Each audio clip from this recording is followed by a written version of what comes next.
I've been getting a lot of questions asked on my streams lately on YouTube. There seems to be a lot of new players coming into Overwatch, which I'm really excited about and very excited to educate. They've all been asking me pretty much the same questions of who are some of the best tanks to play in Overwatch right now? Who are some of the best DPS? Who are some of the best supports?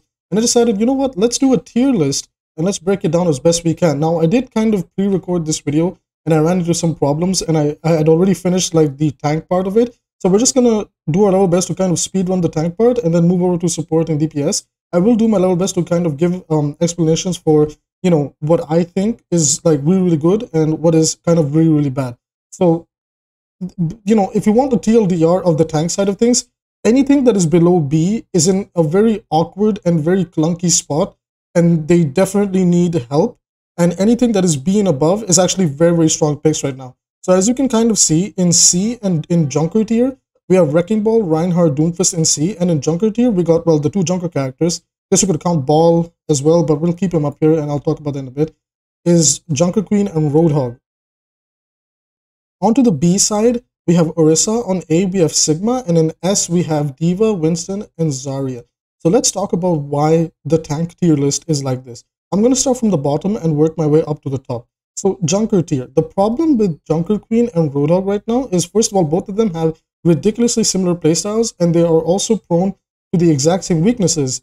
Against a really good poke comp and the sheer existence of Zenyatta, they immediately get hard countered. And to make matters worse, if an Ana is present or a 𝐒𝐿𝐄, these two will find very, very, like they're going to have a hard time finding value. And both of them kind of want to do the same thing, where they want to close the distance between themselves and the enemy, walk up and start brawling with the team.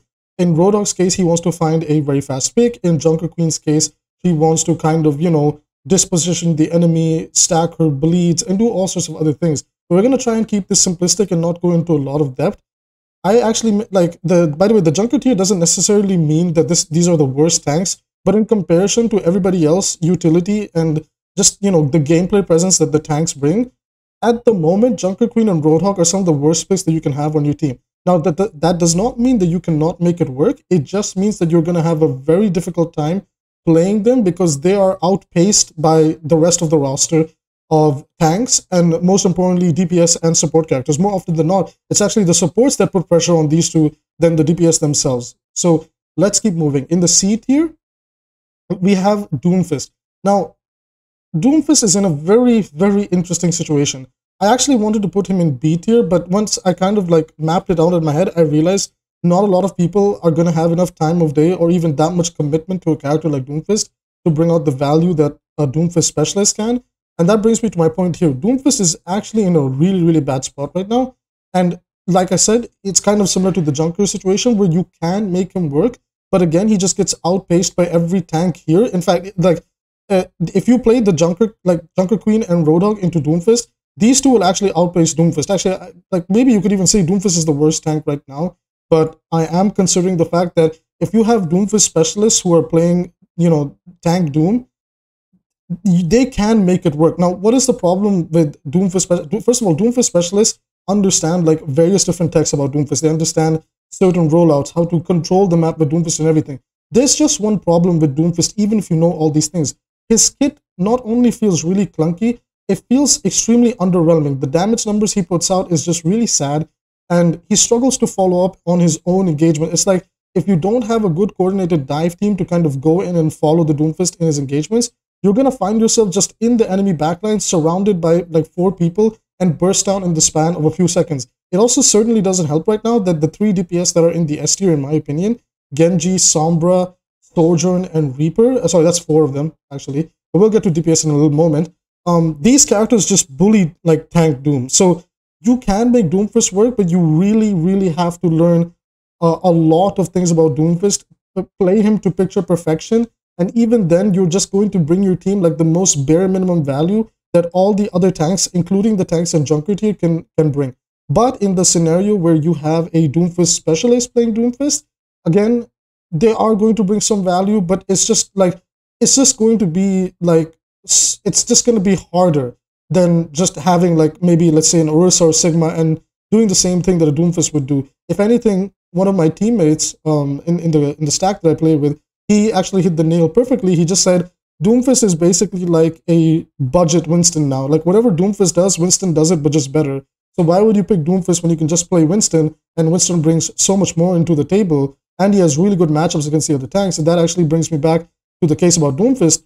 Doomfist, in an optimal scenario, his matchups against pretty much like more than half of the roster are not even in his favor. More often than not, like especially against other tanks, Doomfist really doesn't have good matchups against the tanks. I would say he's actually good against both of these characters. Maybe I'll push him up to the top of C. Yeah, we can do that. I think we can push Doomfist to the top of C.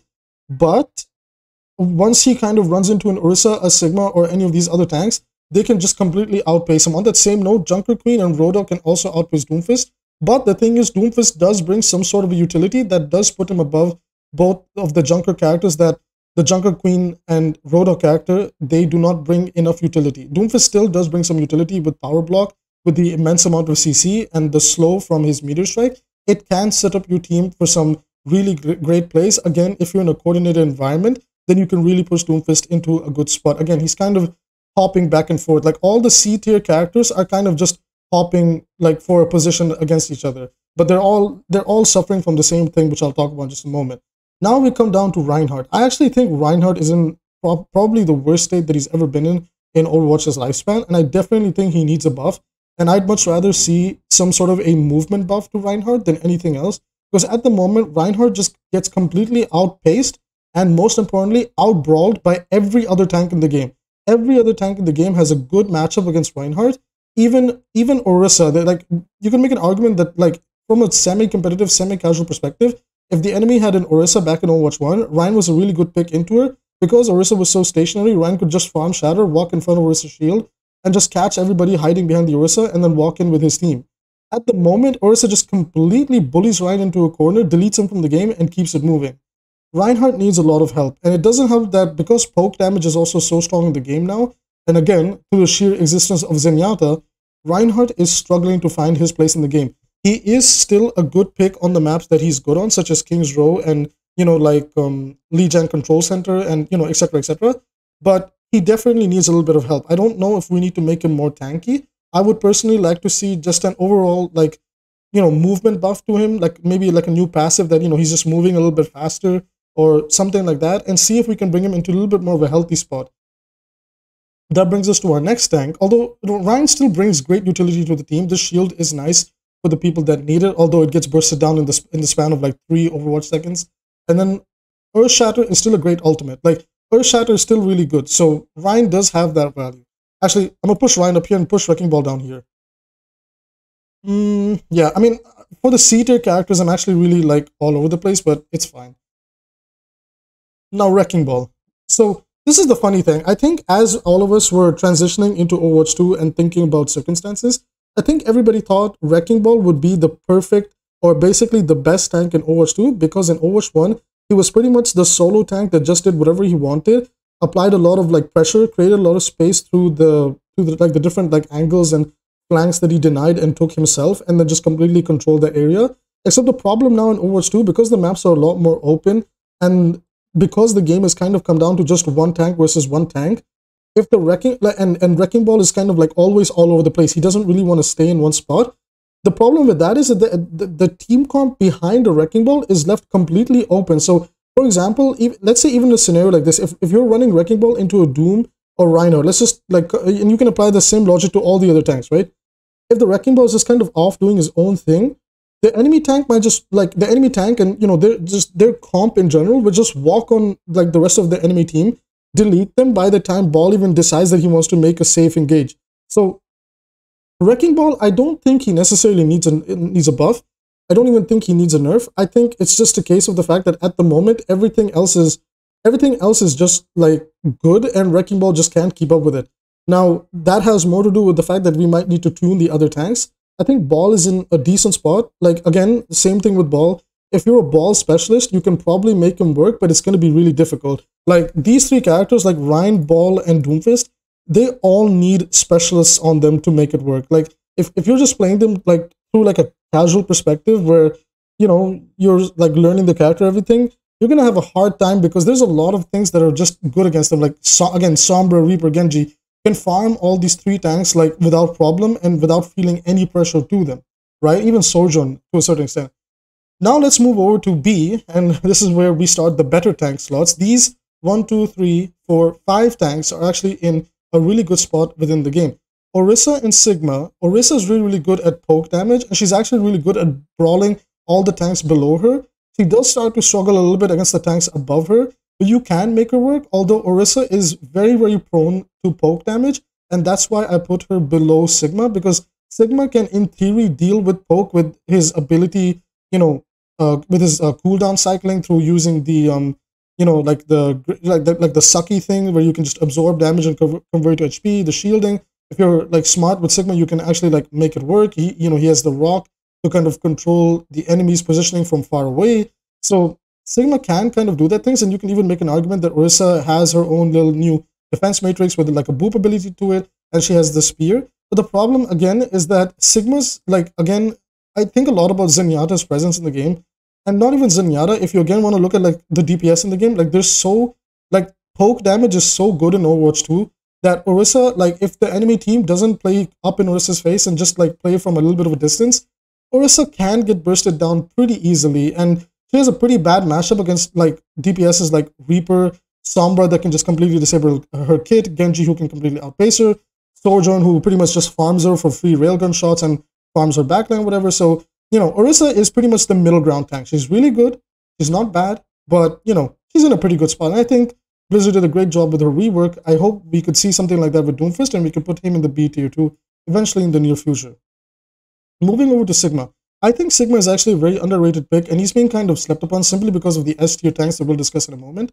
And the reason for that, that I think is, well, Sigma is a great A tier tank simply because he can kind of do everything right now. He can absorb damage, he can shield a spot, he can deny sightlines for enemy snipers, he can shut down support gameplay through like a lot of the angles that he can take. He's really good at just taking off angles as well. He can hold an angle very, very efficiently. The rock doing 100 damage is like a very threatening thing now that I feel like a lot of people are not used to yet. That when that thing like hits you, it hits like a brick wall, and pretty much anytime Sigma lands the rock and he follows up with like his, shots with the gravity spears, you are pretty much going to die. Like if you're a squishy target, you're deleted the moment the rock hits you, even if his teammates kind of walk in. And another beautiful thing about Sigma is that Sigma is so versatile that you can basically play him in any comp and you'll be fine. In the off chance that, you're playing him in like a dive-ish comp, like let's say if you have Genji Tracer or even Genji Sojourn and you're playing Sigma, you can just kind of like backline with your supports and just kind of like babysit them and walk in with them together in this like little three-man snowball, while your DPS are kind of taking these off angles to pressure the enemy from the side. Sigma is a great pick, but he does get outpaced somewhat by the tanks that we're going to talk about now, and those are the tanks within the S tier slot. Those tanks are D.Va, Winston, and Zarya. What makes these tanks really, really good? Now, before I get started on explaining why these 3 tanks are really good, I actually wanted to make a completely new tier for D.Va and just call it the D.Va tier, because D.Va is ridiculously overpowered right now. But a good Zarya can pressure D.Va to the point where maybe the D.Va might consider that, okay, it's time to swap. And Sombra is a pretty good meta pick right now that can also shut down D.Va. Let's get started as to this philosophy I'm calling the Tank Trifecta, the Tank Triangle, whatever you want to call it. How does this work? Basically, the way I see it is D.Va hard counters Winston, Winston counters Zarya, and Zarya, to a certain extent, hard counters D.Va. Okay, she doesn't hard counter it, but she does, like a good Zarya who can get charged up and can manage her bubbles really well, can pressure her D.Va and get her demeched 24/7 and farm grabs very efficiently.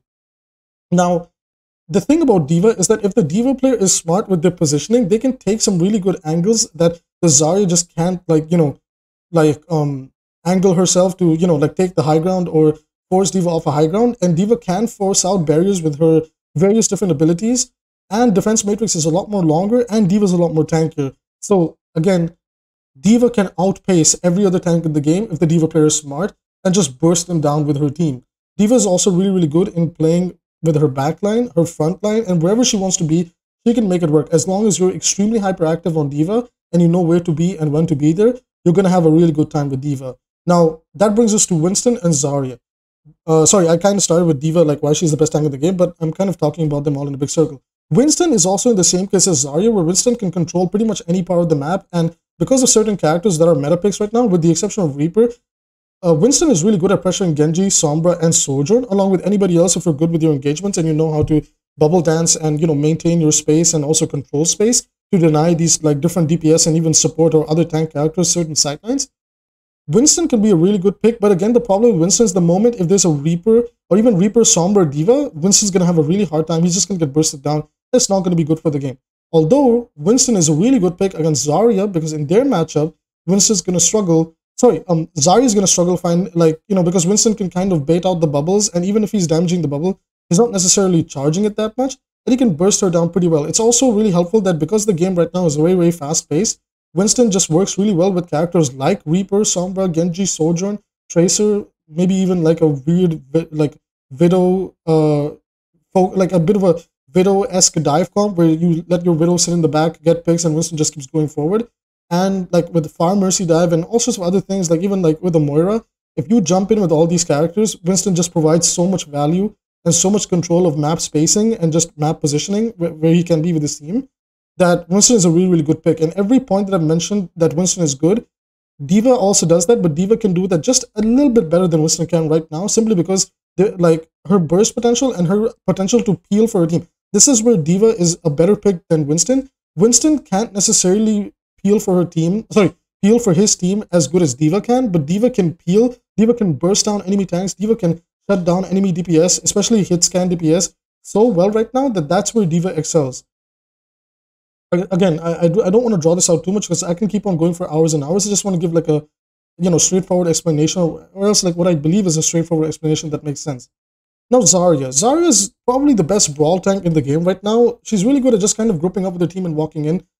You can even make an argument that like Zarya and Diva are kind of fighting for this spot up here, and everybody like in the S tier list is kind of fighting for who's the best tank in the game right now. But I do think for the ranked experience and casual experience and all that type of stuff, Diva is probably the best tank. Now, in Overwatch League, Zarya is pretty much like a must pick or one of the better tanks to play, and she is pretty much like in 99% of the games. But I do believe Overwatch League is one patch behind. Otherwise, I do think we would start to see a surgence of Zarya. I'm not entirely sure. Somebody can correct me on that within the comment sections down below. So these three tanks for your ranked games are good. And remember the tank triangle, the tank trifecta.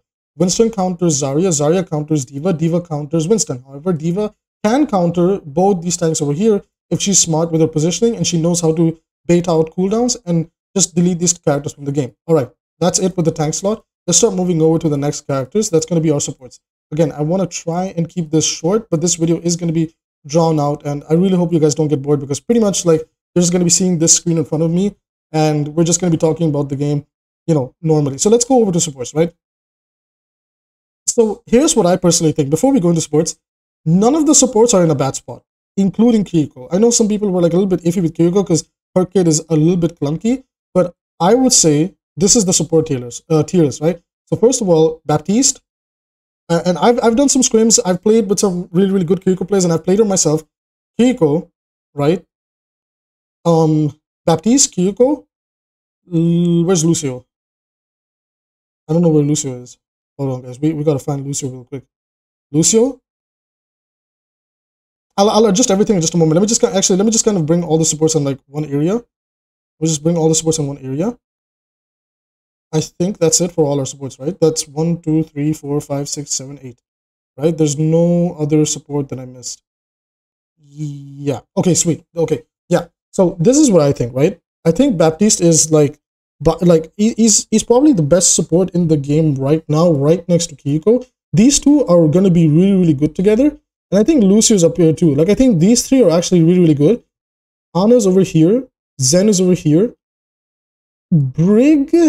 So I actually want to put Brig in A tier. And then I think there's this like I call these two pure healers. The pure healers are down here, with Mercy being like the latter half, simply because Moira can multitask and do more than Mercy. So we'll start from the B tier, go up to the A tier, and then move over to the S tier. This is gonna be an interesting thing, right? Although, despite how they're ranked, none of these characters are bad. You can play them with each other. You can mix and match any of these supports, and it'll probably work out in your favor. Right now, support has it the easiest. You can play any support and get away with it. Just make sure you have some form of synergy with your team. If you have a Genji, try to play a little bit more of a dive-focused comp. Maybe you can pocket a Genji with a Mercy, you can speed in with them. You can jump in with them with 𝐒𝐿𝐻. You can, use Nano Blade with Ana. Maybe you can run in with him and dive a target with Moira. So it's really, really important that just make sure you have a little bit of synergy with the, your team goal. Like, for example, if you're playing dive and you pick Baptiste, you have very little synergy with your team. So you're not going to bring as much value to your team with Baptiste in a dive comp than, let's say, maybe a Lucio 𝐒𝐿𝐻 could bring or an Ana could bring, right? Anyways, let's get started. So for the pure healers, Mercy and Moira are actually really underrated picks, especially on ladder and in solo queue or even in duo queue. Moira is actually finding a lot of value right now, and just in general, because of the nature of the game, Moira is actually a really good hero pick. And because there's one less tank in the game, and Moira is really good at dueling characters, and that's important in Overwatch too. You want to be able to duel characters, and she does a really good job dueling one of the S tier DPS, that is Genji, right? So she's a pretty good soft counter to Genji. And, I've gotten a lot of people complaining about that on my stream. I don't necessarily struggle against Moira, but I do understand that she is pretty good, and she offers high healing, and she has a great engagement ult and coalescence. So Moira is like the top of B tier. Now, Mercy is below that. Mercy is actually really, really good right now. I would say Mercy is probably the biggest sleeper pick or the most underrated support pick, but I can't lie that the other supports can do what Mercy does, but a little bit better. However, Mercy's niche in the game as a pocket support is really, really good. With Pharah, Genji, Sojourn, and Reaper, you can enable these targets to just go completely ballistic, and if those targets do not get dealt with by the enemy team, you as a Mercy are basically silently carrying your team, because the DPS that you're enabling, they cannot be, like, their momentum cannot be shut down, and because their damage has been amplified, they are being pocketed to, like, draw out the duel and win it faster. It's actually so good for Mercy. Like, Mercy is really good, and I'm sick and tired of hearing people say that Mercy is the worst support. It's actually really, really good if the Mercy player knows how to work with their DPS. And my biggest advice for all you Mercy players out there, try pocketing your Genji, go in with them. I know it's risky, but trust me, Genji is so good right now, and even if you yourself trade 1 life for a Genji getting 3 picks, that is called value, and you should be proud of that. Don't be discouraged if you trade 1 life for 3 or 1 life for 2 or 4. It's okay. Sometimes we have to take these risks. It's better that you give your life and the Genji continues to go and pop off with, his tank or whatever, right? Okay, moving over to the A tier. Now, Brigitte is actually a very, very interesting character. This is the one character that I wasn't sure about, because I kind of wanted to put her in B tier, and then I wanted to put her in C tier, and then I wanted to put her in Junkrat tier, and then I wanted to put her in S tier and A tier. Brigitte is a very, very interesting character, but I think A is basically where she belongs. I hate to say this, but Brigitte has basically been reduced to a pocket support for supports. And what I mean by that is Brigitte's sole existence in the game right now is that she basically exists to babysit another support, most likely a main healer like Ana, Moira, Baptiste, or even Zen or 𝐒𝐿𝐻, depending on the comp that you're playing. Maybe even Lucio. I don't know. Like, she can basically babysit other supports. And that's basically what her playstyle has kind of become, is that she kind of holds a certain space. She lets like a main healer kind of like take care of her team while she, like, every now and then armor packs her DPS or her tank. Rally is still a really good ultimate, but she does get outpaced by all the other characters that are above her right now. But she certainly has an edge over Moira and Mercy, because she does bring some great utility in the form of Rally being a great engagement, or even an ability that can draw a team fight out. Sorry, ultimate that can draw a team fight out. And she has some great crowd control and some good burst damage that can deal with flankers. And she has like pretty decent matchups against like some of the good DPS. Now, against any of the tanks, like, I would say she has like some really bad tank matchups. But again, if you are smart with your positioning, you can make Brigitte work. However, I would recommend that just be careful with the Brigitte pick, because the maps are so open and like very expansive, and the game has become so much more faster now. It can be very difficult to find value in Brig, and that's kind of why I wanted to drop her down. But then when I think about like when a Brigitte works, it just feels like she's at the top of the supports. So in the most optimal way, I'm gonna just put her in A or in B. Like she's somewhere here, right? Zenyatta and Ana. Actually, like, I was just bouncing between these two back and forth, but I might actually put Zenyatta over here and Ana behind that, and I'll talk about that in just a second. So Ana is a great support hero in Overwatch 2. You can confirm kills, you can apply pressure with sniping, your sleep dart is one of the best hard CCs in the game, anti is beautiful, and you're increasing, like, the healing for a tank is quick because you can make them immortal for, like, with that ability. Nano works really, really well with pretty much, like, a majority of the characters within the game, and it's really good. So if you have an aggressive Ana, it's going to go really well. However, like, in like oppositional matchups against like the current like meta tanks and like like other supports. Like for example, like 𝐒𝐿𝐄 can cleanse your stuff, so if, like that's gonna like take away your value with aggressive nades. And because D.Va is like such a strong pick, more often than not, because Defense Matrix has such high uptime now, if you are looking for these aggressive nades and the enemy D.Va is good and paying attention, you might find yourself tilting over the fact that your sleep darts and your nades are getting eaten. And that actually brings us to why Zenyatta is above her. Zenyatta is an amazing support. Actually, I wanted to put him in ST, but I'm just going to keep him in A because he does get... He is a really vulnerable dive target. And Zenyatta is really, really good simply because of the fact that Discord exists. And by that alone, he's a very powerful character because he has the potential to increase everybody's damage on the team on one target with Discord Orb. But his own ability to snipe targets from far, regardless whether it's tank, DPS, or support, is so valuable in on pretty much any map in game mode that just Zenyatta's ability to be such a threatening poke damage based hero is so valuable, and Transcendent is still one of the best support ults or just ults in the game that basically turns everybody immortal. And it's a great counter to certain things like Dragon Blade and even EMP. If you're smart with your positioning, you can control the game with Zenyatta really, really well. Moving over to Lucio. So basically, and this is a point that I want to address on Lucio and Zenyatta. Both of them have really good CCs as well. Zenyatta can boot people away. Lucio can boot people away. But the value that Lucio brings is speed. Now, I would say speed is a little bit more valuable than Discord, in the chance that it's like Lucio focused dive comp versus like a Zen focused dive comp, simply because you can outpace the enemy team and catch them off guard with the amount of like sudden basically like make them feel overwhelmed simply because of how fast you jump on them and just completely melt them in the span of a few seconds, right? Now that and Sound Barrier is also a really good ult. You can use it to engage, you can use it to disengage, you can use it to counter like a lot of aggressive DPS ults like Dragon Blade, and a lot of other things. So Lucio is a pretty solid pick. And again, if you are a Lucio specialist and you know a lot of his like wall riding text, you know how to secure kills with him effectively, he's a pretty good character. And you can actually dive as Zenyatta, and if you're smart with your movement and how to like burst a Zenyatta down, the matchup is pretty skill based between these two. So I would actually say Zen and Lucio are kind of like together, but I would say Lucio has a little bit more of an edge simply because if you're playing like a more dive-focused comp, Zenyatta becomes a free kill. It's not even funny right now. Like Zenyatta is so free for Sombra and Genji and a Winston that I would say it's nice to have Lucio who can kind of like disengage effectively with speed than a Zenyatta who just kind of sits there and he just accepts the fact that he's going to die in the next 3 seconds. That brings us to our best supports in the game. They are 𝐒𝐿𝐄 and Baptiste. Actually, we'll put Lucio down here. Now, the reason Baptiste and 𝐒𝐿𝐄 are probably the best supports, actually I want to put 𝐒𝐿𝐄 just a little bit above Baptiste. It's simply over the fact that 𝐒𝐿𝐄 provides the best utility in the game with Cleanse. I actually didn't know that her bell that she throws down actually heals your team as well. So it's kind of like a soft Ana nade, except that instead of applying anti or something, or increased healing, it implies like it applies a boop to the enemy, so it can boop enemies away. And for your team, it gives them a burst of like I think 75 HP to heal themselves, which is really, really good. That also brings us back to Baptiste. Baptiste also kind of does the same thing. Baptiste excels at AoE healing. He has insane burst healing potential. He has really, really good damage potential as well, just like 𝐒𝐿𝐄. Of course, like it's a lot easier to land these shots with Baptiste than it is 𝐒𝐿𝐄. 𝐒𝐿𝐄 has one of the hardest projectiles to hit in the game.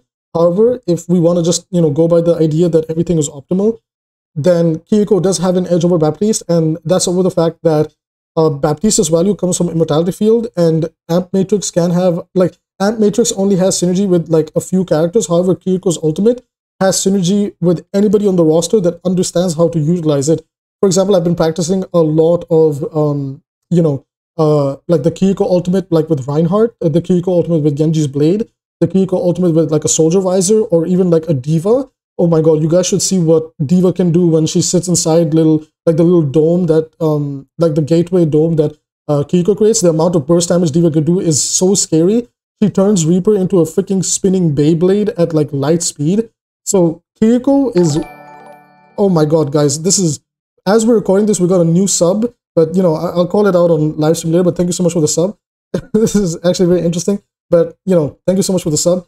But that's why 𝐒𝐿𝐄 is over Baptiste. Again, speed is the name of the game, and 𝐒𝐿𝐄 can provide that to her team. and again that can outpace. It can completely outpace somebody like Baptiste. But putting these two together in a team comp, Baptiste and 𝐒𝐿𝐿, is really, really scary. They cover everything together. They got massive AoE healing. They got great burst potential that you don't even need Discord, right? Because her headshot damage is so good.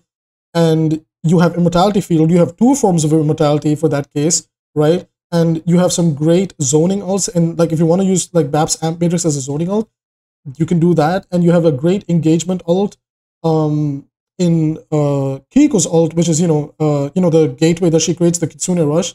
It can just isolate teams and catch them so off guard that they're never prepared for it, and you just instantly win a team fight. So that's my support tier list. None of them are bad. All of them are really, really good. But I've judged all of them based on their utility. Moira and Mercy don't necessarily provide the best utility to the team. However, Mercy relies more on a niche where she relies on good DPS. Moira kind of relies on the fact that she just has to take some off angles and dive with her team to kind of find max value and really pop off as this like flanker support who also can be meshed well into brawl comps and just kind of babysit her tank.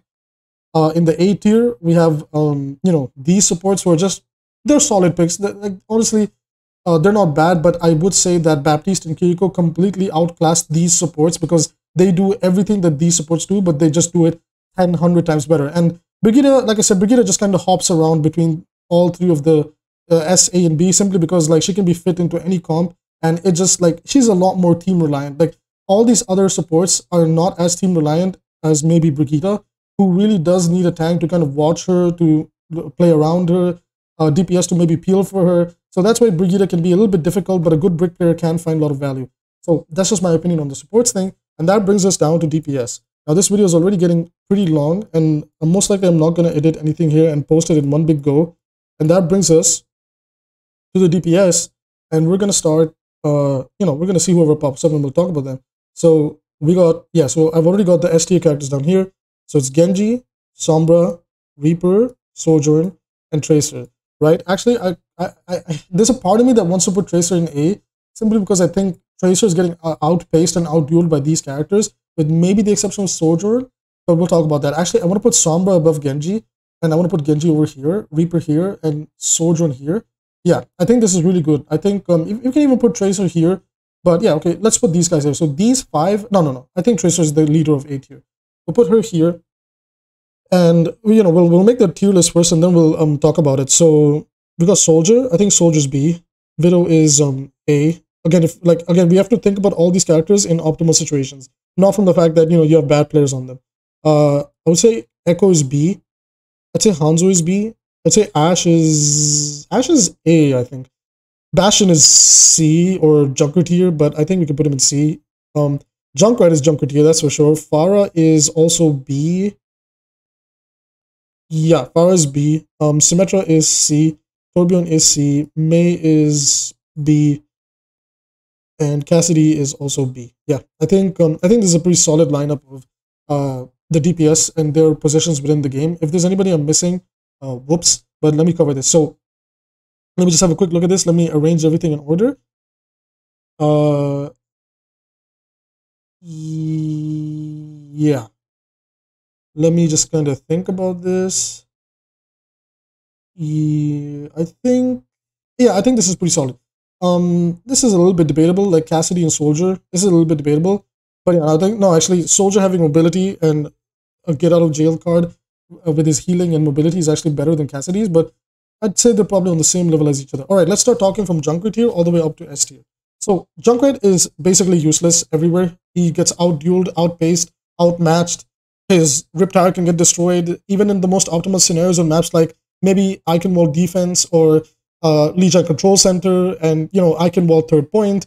Junkrat is just really hard to make work. Like if you have any of these characters that are like doing your thing, actually let's put, I think Bastion is fine over here. Maybe Symmetra over Bastion. Yeah. So any of these characters up here, like they can do the same thing that Junkrat kind of does, but a lot better. Junkrat, I don't think Junkrat needs a buff or nerf. I think it's just a case of the fact that he's ridiculously gimmicky with his like grenade launcher, and other characters just outpace him, outduel him, and have much better ultimates. That it's unfortunately just a case of the fact that Junkrat is just a gimmicky character, and it it just sucks. And honestly, like all the new maps in the game, they're so big and expansive that it completely like the maps themselves hard counter Junkrat. Like I don't even have to talk about the fact that the other DPS can either out duel, out poke, or all that with or out pressure Junkrat. It's just the fact that the maps are so big and open now that if you play Junkrat, you're basically soft throwing. I really hate to say this, but if you're playing Junkrat, like especially on push maps, you're basically soft throwing because the maps are so open. Guys, think about it. Like Junkrat needs closed in maps so your grenades have more chances of hitting targets. If the map is open and people just use the very effective move in Overwatch called the get out of the way move, Junkrat finds no value. It is what it is. Moving over to Torbjorn, Bastion, and Symmetra. Now they are all in the C tier, and I'm gonna talk about. I'm gonna put Torbjorn above Bastion. Bastion is like, I know low elo players struggle against Bastion, but he's really not that hard to counter. I might actually end up making a video on how to counter Bastion. But Bastion still suffers with the same problems that he did in Overwatch 1. He's way too easy to dive. He's way too easy to shut down with people that understand how to deal with the Bastion. And again, like while he has some really good burst potential now and a bit of movement when he's like in his little turret form and like firing down like tanks, it's just not enough. Like there's so like tanks have so many like not only does everybody in the game have some really good disengagement abilities, you know, like 𝐒𝐿𝐄𝐈𝐻𝐿 Teleport, Genji's dash, Sombra's translocate, you know, Ryan using shield to move out of the way, Winston leaping away, you know, all these type of things. Like Bastion just kind of struggles like catching up to the people that he wants to kill, and it's a great way to zone people out, but unfortunately, like it also allows every other character here to just take an off angle on the Bastion and burst him down. And the fact that there's a 14-second cooldown where you're just kind of standing around as a giant box that screams, please shoot me, it's going to be very easy to burst you down. Especially considering that, you know, like all these characters that have like so much good poke potential, they'll just like outpoke Bastion's like normal left click, which is like a pseudo sniper, I think Aaron Keller or Jeff Goodman mentioned in like an interview, and it's just so slow. It doesn't really bring any value to the team, and unfortunately, I put him in Junkrat here, but you know, in those very awkward games, sometimes the Bastion pick can work. Torbjorn and Symmetra. Torbjorn and Symmetra are actually in a very interesting but slightly awkward spot. Again, the problem with them is that they're really, really slow. Symmetra has a good place in the game where I think on certain push maps and, you know, all the King of the Hill maps, which I believe is Control, Symmetra has a really good spot in the game. She can still maintain her presence and apply some really, really good pressure to teams that don't respect her. However, when the teams start to respect her, she becomes a very useless pick and you must swap off. The same thing with Torbjorn. Torbjorn's just really, really good on defense, or just holding down maps where maybe like there's a tracer that you just want to like passively counter with your turret. But other than that, like whatever Torbjorn does, Hanzo, Cassidy, Pharah, every other character just does it better, which is just, you know, fast projectile burst. Like it's just kind of sad. Now, it is what it is. I don't necessarily think any of these low tier characters like need a buff. Maybe Symmetra does, but Torbjorn, Bastion, and Junkrat, they're just low tier characters who are very gimmicky, and like they can work in casual play and semi-competitive play, but they shouldn't ever be viable at the highest levels of play simply because of the fact that they can actually make the game a very gruesome experience because they promote some very unhealthy things. And you know, Blizzard knows what they're doing with like the state that these guys are in. The only character that I do want reworked is Symmetra, simply because Symmetra's current kit was completely designed to counter double shield. With double shield kind of gone, she's in a very awkward spot where she's struggling to really get her damage going. I don't think she deserves that, and we'll talk about a Symmetra buff in the future. Moving over to the B tier. Now the B tier over here is like, these are just solid characters who I like to call pretty much the jack of all trades, but they don't necessarily excel at anything except like Pharah with a Pharah with a Mercy can just completely take over the game, you know. But if you have like good hit scans like Widow, Ashe, Soldier, or Cassidy, they can just shut the fire down so easily. And even a good, like even D.Va is so good, Zarya is so good, and even like a good Winston can like completely bully a Pharah that she just can't do anything. And like good 𝐒𝐿𝐄 players, good Ana players, good Zen players can pressure Pharah that, you know, in optimal scenarios, Pharah can find herself in very awkward spots. And the same problems that Pharah kind of faces is the problems that 𝐒𝐄 faces. Both of these characters have really big, okay, yeah, Mei also is in this spot right now, but Mei is a lot more comp reliant. Like she needs a Reinhardt to work with her. She either needs a Ryan or Orisa to kind of work with her. Otherwise, Mei's just like, she's just really clunky and slow in the game, and it's really easy to just dive her, pressure her, and get rid of her. And the problem that Mei, 𝐒𝐄, and Pharah have is that they have really big hitboxes. So once they are in a position where it's like an, you know, like a decent player can land their shots, it's very easy to kind of take care of them. And especially in 𝐒𝐿𝐻's current case, 𝐒𝐿𝐻 is very glass cannon. Like, she can do some really good burst potential. She can deal with Reinhardt based comps really, really well. But otherwise, like, everybody has such good sustain and like mobility now that 𝐒𝐿𝐻 really struggles keeping up with them. You can make 𝐒𝐿𝐻 and Pharah work, but they both suffer from the problem that sometimes they can get outpaced, or they can just get controlled by hit scans, and even like a good Hanzo player can basically have their number simply because of the size of the hitboxes, right? That brings us to this character category who, honestly, I would put all of them in A tier, but I want to keep them like this because there are some notable differences between these three and these three, and that is that Soldier 76, Cassidy, and Hanzo are the best forms of the jack of all trades, but the king of none. And what I mean by that is Soldier, Cassidy, and Hanzo, they all cover this one thing where they are really good at applying pressure. Cassidy has a pretty great, like, he has a mini pulse bomb, a homing pulse bomb that can delete characters if you just do like a little combo. And Soldier has his little combo with 𝐒𝐿𝐻, and Hanzo's, if they land the shots or burst a target down with Storm, is really good. But unfortunately, all three of these characters are so vulnerable to dive and so vulnerable to every character above them over here that in optimal duel scenarios, they're just going to get outpaced and deleted. Especially like Cassidy, like to a certain extent, Hanzo and Soldier have a way to kind of just get out of the way.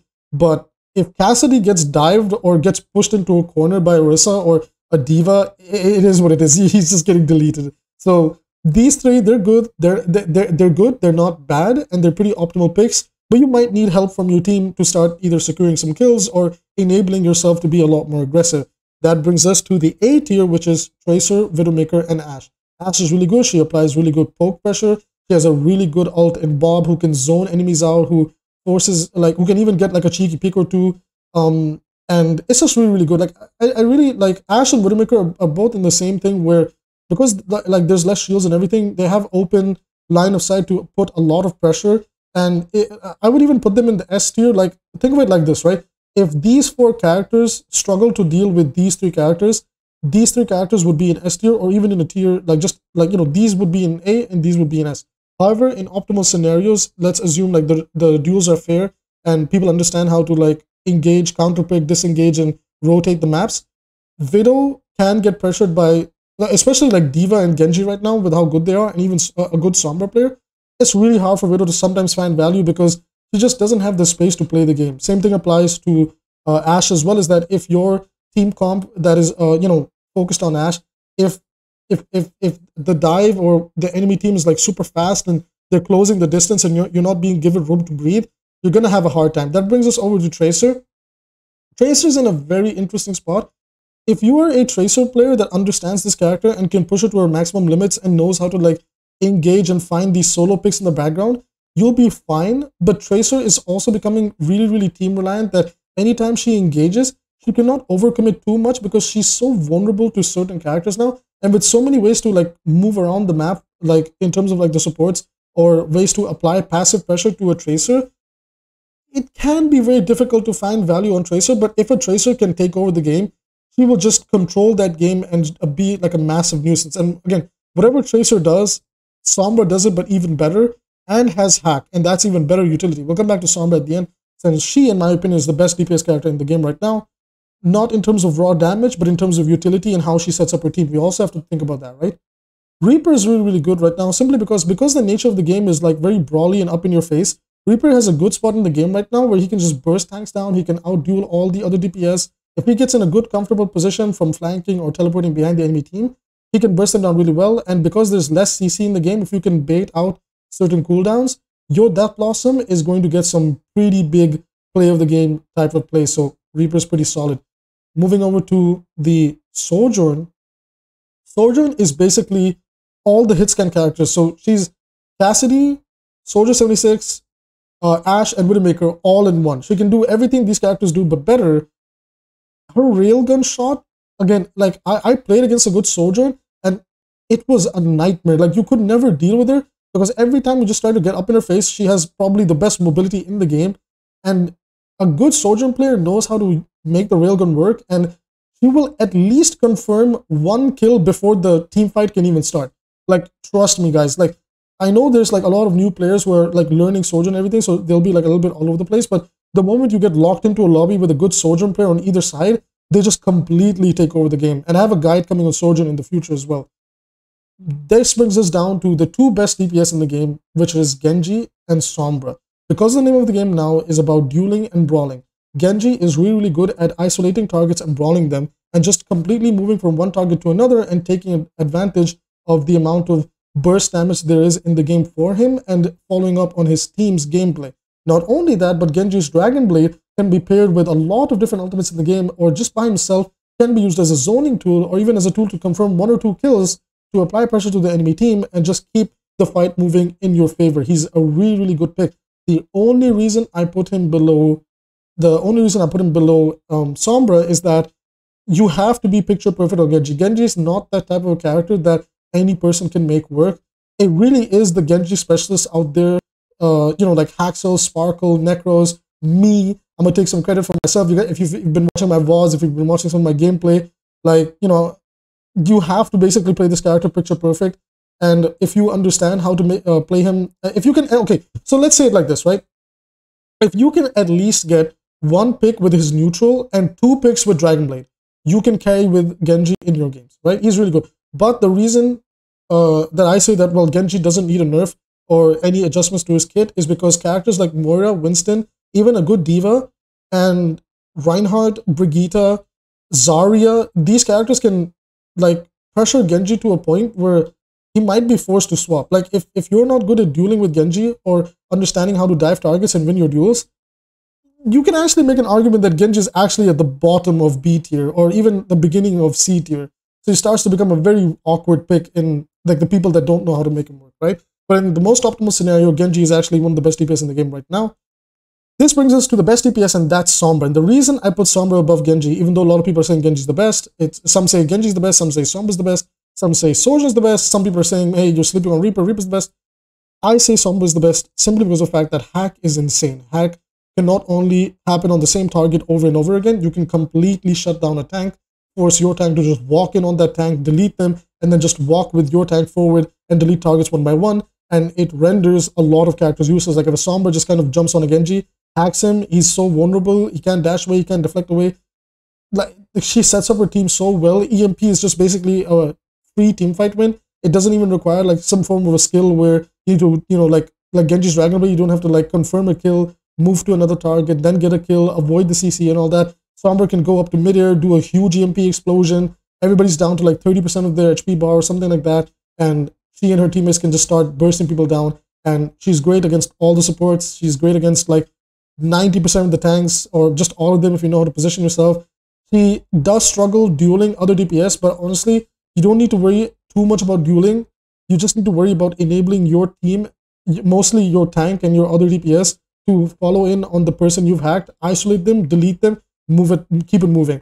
And because hack is on such a short cooldown, and you can build EMP so quickly and isolate targets so well with her and hack from perma invis, it's so annoying to deal with it. And the thing is that because of the nature of Sombra, it tilts players so quickly that you can just win your game by being the nuisance cockroach that you are. Like, I have seen so many games in quick play and competitive where the enemy support or the enemy tank just immediately tilts off the planet and just gives up because they're like, dude, like this Sombra, like we can't deal with it. They start flaming each other, they start losing their minds, and Sombra is just a huge nuisance. And honestly, Blizzard, you got to nerf her, I'm not gonna lie. Like, some of the changes she got, like, I understand that we wanted to be in a bit of a more healthy spot since she does have a pretty good skill floor and skill ceiling, but I do think that that hack lasting almost 2 seconds is a little bit silly. It's completely shutting down tanks right now. Like, I think tanks are like in a very awkward spot because the moment a Sombra just pops up, hacks them, I would say there's a 70% chance that tank is getting deleted if your team is very aggressive. So